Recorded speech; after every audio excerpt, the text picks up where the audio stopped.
Good morning and welcome again online classes. We have already discussed chapter 3 जिसमें हमने दो question discuss किए थे rest in motion and the types of motion. Today we are going to discuss define the following terms and these terms are speed, velocity, acceleration, deceleration, displacements, kinematics and dynamics. First of all speed. सबसे पहले discuss करने जा रहे हैं speed को. Define the following term में speed की definition है वो जो बनती है इसमें distance covered by body in unit time in any direction is called speed. यानी किसी भी आप ऑब्जेक्ट की स्पीड मालूम करना हो तो जितना उसने डिस्टेंस कवर किया है और जितना उसका उसमें टाइम लगा है तो जब उस डिस्टेंस को टाइम से डिवाइड कर देंगे तो आपके पास उस ऑब्जेक्ट की स्पीड आ जाएगी. But when you are going to discuss velocity it means you need direction. The definition of the velocity and the speed is same. The distance covered by a body in any direction, यानी जब आप distance covered by a body हो in unit time in any direction तो speed हो जाएगा. And when it is in specific direction means the distance covered by a body in specific direction is called velocity.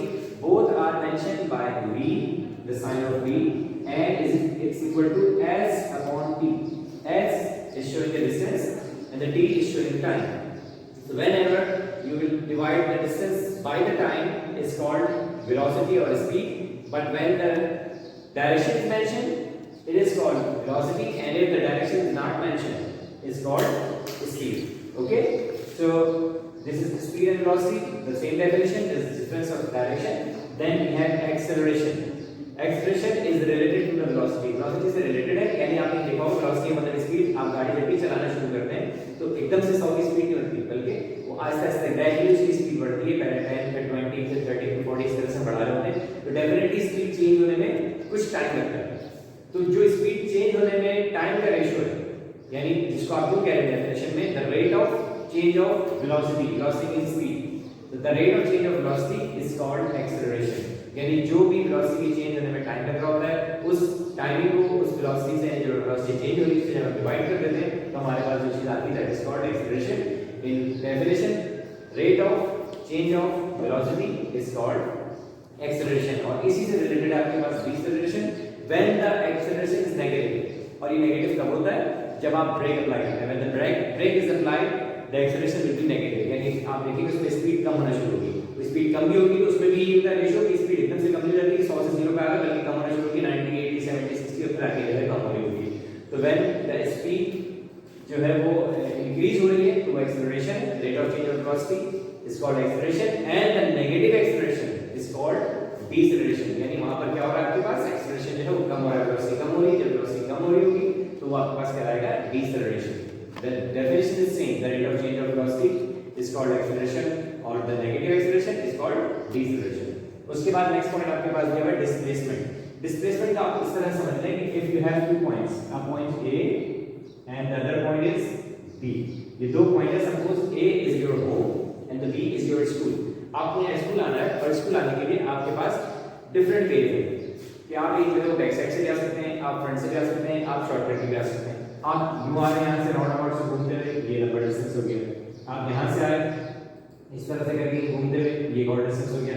And the shortest distance कौन सा हो गया जिसमें बिल्कुल direct shortcut आपने मारा और डायरेक्ट आप एक पॉइंट से दूसरे पॉइंट तक आ गए. तो the shortest distance between two point point A और पॉइंट बी में जो कम से कम फासला होगा that distance is called displacement. यानी displacement की definition बनी हमारे पास तो क्या बनी the shortest distance between two points as we have seen in the example in the figure. ये एक से दूसरे पॉइंट के दरमियान जो कम से कम फासला होता है उसको हम कहते हैं displacement. The shortest distance between two points is called displacement. उसके बाद ये हमारे पास दो जो चीजें देनी है वो ये आपके पास kinematics और dynamics. These are the branches of physics. ये फिजिक्स की ब्रांच जैसे वैसे हमने पिछली ब्रांच में डिस्कस की थी वहां भी इनका जिक्र नहीं था लेकिन these two definition also called in branch of physics जिसमें kinematics है जिसको हम कहेंगे कि the branch of physics which deals with the motion of a body without any reference of force. यानी kinematics का मतलब क्या हो गया कि फिजिक्स की वो ब्रांच जिसमें आप ऑब्जेक्ट के मोशन को डिस्कस करते हैं लेकिन इस बात को डिस्कस नहीं करते कि वो मोशन क्यों हो रही है. What are the cause of the motion and किस तरह से मोशन जो है प्रोड्यूस होती है, हाउ इट इज प्रोड्यूस्ड. जब इन चीजों को आप डिस्कस नहीं करेंगे तो that is called kinematics. The branch of science या branch of physics which deals with the motion of a body without any reference of force is called kinematics, and the branch of physics which deals with the motion and cause of motion, यानी with the reference of the motion, यानी reference of the force. जब आपको ये मालूम करना होगा कि किसी ऑब्जेक्ट में मूवमेंट जो हो रही है उसकी कॉज क्या है और हाउ इट इज प्रोड्यूस, वो मोशन प्रोड्यूस कैसे हो रही है, तो दैट इज कॉल्ड डायनेमिक.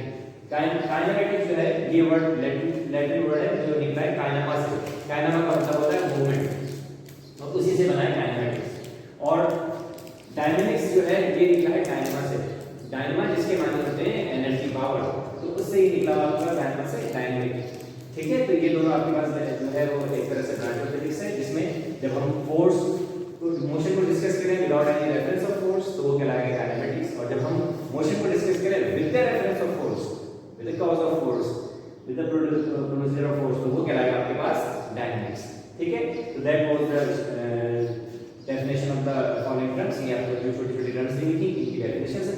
उसके बाद नेक्स्ट क्वेश्चन आपके पास दिया हुआ है define scalar and vector quantities. Quantities को पहले डिस्कस कर चुके हैं. What are the physical quantities? Physical quantities क्या होती है? Those quantities which can be specified by the direction and the unit, यानी वो क्वांटिटीज जिनको हम मेंशन करने के लिए डायरेक्शन की जरूरत पड़े और उसके साथ-साथ उसकी यूनिट की जरूरत पड़े, तो उनको हम कहते हैं physical quantities. We have different sort of physical quantities, जैसे आपके पास मास हो गया, आपके पास जो है वॉल्यूम हो गया, बस टाइम हो गई, सारी क्या है तमाम क्वांटिटीज. यानी दूसरे बात में आप ये भी कह रहे हैं कि फिजिकल क्वांटिटीज क्या होती है व्हिच कैन बी मेजर्ड, जिनको हम मेजर कर सकते हैं बाय एनी मेथड, किसी भी मेथड से हम इसको मेजर कर सके तो वो आपके पास फिजिकल क्वांटिटीज कहलाएंगी. उनको कैटेगराइज किया दो हिस्सों में, यानी दो हिस्सों में डिवाइड कर दिया. एक को हमने कर दिया स्केलर और एक को कर दिया हमने वेक्टर. तो स्केलर और वेक्टर में क्या डिफरेंस आ गया कि those physical quantities which can be specified by their direction, यानी ये समझना है कि those quantities which can be specified by their magnitude and unit is called scalar quantities. यानी जिनको हम सिर्फ मैग्नीट्यूड और उनकी यूनिट से आप एक्सप्लेन कर दें तो वो आपके पास कहलाएगी स्केलर क्वांटिटीज. फॉर एग्जांपल मास. मास में आपको क्या जरूरत है? आपको कोई डायरेक्शन की जरूरत नहीं, आप सीधे कह सकते हैं भाई 1 जो हो गया उसका मैग्नीट्यूड एंड द केजी उसका यूनिट हो गया. तो जब आप ये कहेंगे 1 KG sugar, it means you are mentioning about the mass.